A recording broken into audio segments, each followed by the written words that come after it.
The difference between a successful investor and one who loses everything is rarely defined by luck. On the contrary, the successful investor will approach each trade with the caution of a professional mountain climber, trying to predict each and every possible mishap and trying to take every step to avoid it. In Forex, this boils down to three basic elements: know your asset, know your limitations, and set a win-to-loss ratio. Know your asset. Like the performer who makes tightrope walking seem easy, knowing what to invest in, when and how much are a result of hard work. Before investing in an asset, research it. The same computer you place trades with can be used to search for information, to Google the asset as it were. Look for news items, try to gauge market sentiment.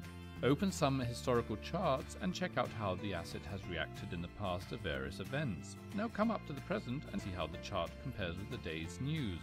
Try to define whether your asset will rise or fall, and at what price you should open a position. Take a good look at the value fluctuations and set your stop loss and take profit points. Then make your move.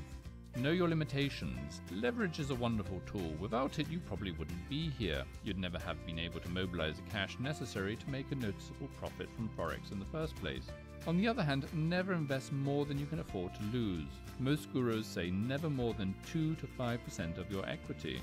Calculate your trade volume, taking into account the leveraged loss you could take at any point. And set both your lot size and stop loss values in accordance. Do these with a clear head, and once your position is open, don't alter your limit orders based on some monetary win. Which brings us to the last point. Set a win-to-loss ratio. The moment a position begins to lose, reevaluate your trading position. Make sure you don't lose more than you win. You may have set your stop loss below a specific value, and yes, every position you open begins with the loss of the broker's spread. But if the asset is losing money, don't wait for miracles. It's always smarter and safer to invest with the market than against it. And if all those traders are abandoning an asset, you should too. You're not yet big enough to afford playing games and outthinking experienced speculators. To upgrade your trading